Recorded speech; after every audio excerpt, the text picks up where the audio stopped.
सभी दोस्तों को जय भारत जय संविधान, पहला मीडिया न्यूज चैनल। दोस्तों, सोशल मीडिया पर आप लोग देख रहे होंगे कि राहुल गांधी, तेजस्वी यादव की बिहार वोट अधिकार यात्रा के दौरान एक व्यक्ति ने देश के प्रधानमंत्री नरेंद्र मोदी जी के ऊपर और उनकी मां के विषय में अभद्र शब्दों का इस्तेमाल किया है। यानी कि सीधी और सरल भाषा में कहा जाए तो प्रधानमंत्री जी और उनकी माता जी के लिए गालियां दी गई है, जिसका सोशल मीडिया पर बहुत शोर मचा हुआ है और वह शोर जायज़ है, क्योंकि यह कृत्य गलत है।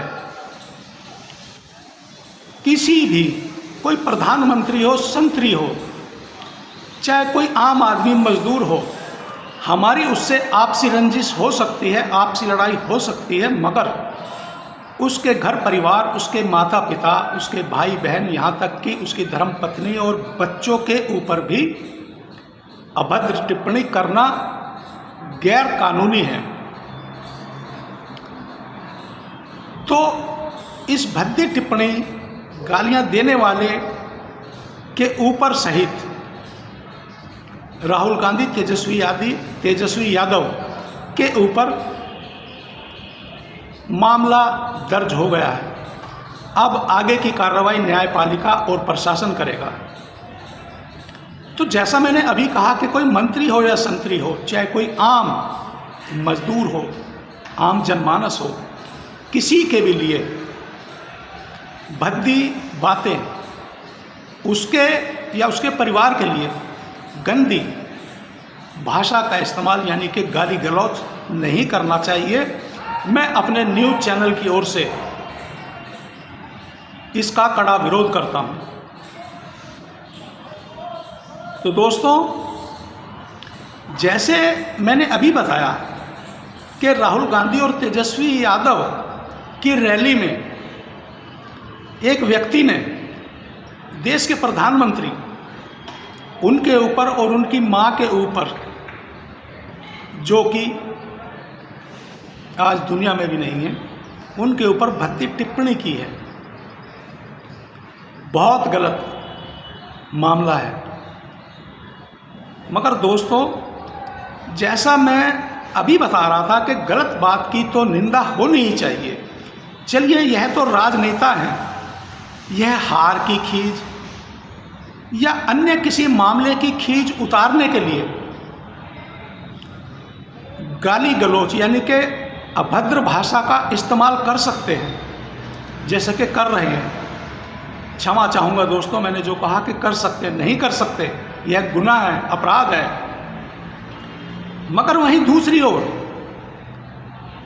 आप लोग रोज देखते होंगे सोशल मीडिया पर कि ये तो नेता हैं, अपनी हार की खींच या अन्य किसी राजनीतिक में अपने आप को सामने वाले नेता से छोटा मानकर अपनी खींच मिटाने के लिए ऐसी गंदी भाषा, ऐसी अभद्र भाषा, भद्दी भाषा का इस्तेमाल करते हैं। इन पर कानूनी कार्रवाई जरूर होनी चाहिए। मगर वहीं जो देश के बड़े बड़े धर्मगुरु हैं,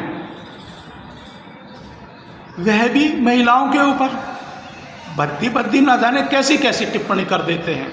जी हाँ, जैसे एक बहुत बड़े धर्मगुरु हैं, बागेश्वर बाबा धीरेन्द्र कृष्ण शास्त्री, आप लोगों ने उनके बारे में भी जरूर सुना होगा। वह भी अपनी कथाओं में महिलाओं के ऊपर कितनी दफ़ा ऐसी बातें बोल जाते हैं जो अशोभनीय होती है। एक अपनी कथा में तो धीरेन्द्र कृष्ण शास्त्री ने यहाँ तक भी कह दिया था कि यदि महिला के गले में मंगलसूत्र दिखाई दे जाए तो समझ लेना कि प्लॉट खाली नहीं है, और यदि किसी महिला के गले में मंगलसूत्र नहीं नजर आता तो समझ लेना प्लॉट खाली है। वहीं दूसरे बहुत प्रख्यात और चर्चित बाबा है जिनका नाम है अनिरुद्ध आचार्य। अनिरुद्ध आचार्य भी अभी अपनी भद्दी टिप्पणी, भद्दी भाषा के चक्कर में बहुत विवादों में घिरे रहे। उन्होंने भी बेटियों के लिए यहाँ तक कहा है कि 20-25 साल की उम्र में लड़कियां 4 जगह मुंह मार चुकी होती हैं। जी हाँ, यह अनिरुद्ध आचार्य ने अपनी कथा के दौरान कहा है। अब मैं एक और मामला आप लोगों को पढ़कर सुनाता हूँ जो सोशल मीडिया पर वायरल हो रहा है। उत्तर प्रदेश के बुलंदशहर में एक कथा के दौरान जूना अखाड़े के महामंडलेश्वर यति नरसिम्हानंद सरस्वती ने एक बार फिर महिलाओं और मुसलमानों को लेकर विवादित बयान दे दिया है। इसका मतलब यह भी गलत बयानबाजी के आदी हैं। उन्होंने कहा है कि जो महिलाएं एक बेटे को जन्म देती हैं वह नागिन की तरह होती हैं। यति नरसिम्हानंद ने कार्यक्रम में बैठी महिलाओं से कहा है कि आप अपने परिवार को बड़ा करो वरना 2-2 रुपए में बिकोगी। इन नफरत भरे शब्दों से लोगों में कहीं ना कहीं नाराजगी तो होगी जरूर। अब देखिए ना कि जो इतने बड़े बड़े संत महात्मा कथावाचक हैं और दोस्तों जिनकी बड़ी बड़ी कथा जो मैं बोल रहा हूँ इनका मुख्य अंग महिलाएं ही होती हैं। तो देखिए हमारे साधु संत बाबा जो हिंदू राष्ट्र बनाने का लिए झंडा लेकर चल रहे हैं, तो मैं इनसे पूछना चाहता हूं क्या हिंदू राष्ट्र में महिलाओं की या महिलाओं के लिए इस तरह की भद्दी टिप्पणी, अभद्र भाषा का इस्तेमाल करना सही है या गलत है। अब इसी तरह बात करते हैं राजनीति की। अब राजनीति में भी एक पार्टी दूसरी पार्टी को नीचा दिखाने के लिए, उसको अपने आगे छोटा करने के लिए और अपने आप को बड़ा साबित करने के लिए कुछ भी बोल देते हैं, कैसी भी टिप्पणी कर देते हैं। मेरा किसी भी राजनीतिक दल से कोई सरोकार नहीं है। भारतीय जनता पार्टी हो, कांग्रेस हो, चाहे आम आदमी पार्टी हो, अन्य कोई भी राजनीतिक दल हो। तो जैसे भारतीय जनता पार्टी द्वारा भी बहुत बढ़िया बढ़िया शब्दों का इस्तेमाल किया जा चुका है कांग्रेस पार्टी में सोनिया गांधी, राहुल गांधी, इन सभी के लिए। अब इसी तरह से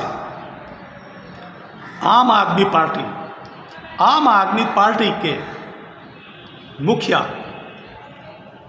अरविंद केजरीवाल साहब जो दिल्ली के मुख्यमंत्री रहे हैं, उनके लिए भी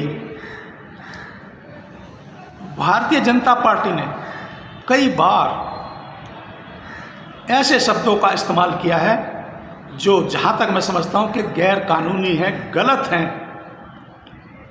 मैं एक बार फिर दोहराता हूं कि राजनीति में आपकी कोई खींच, आपकी कोई जलन, आपकी कोई समस्या हो सकती है।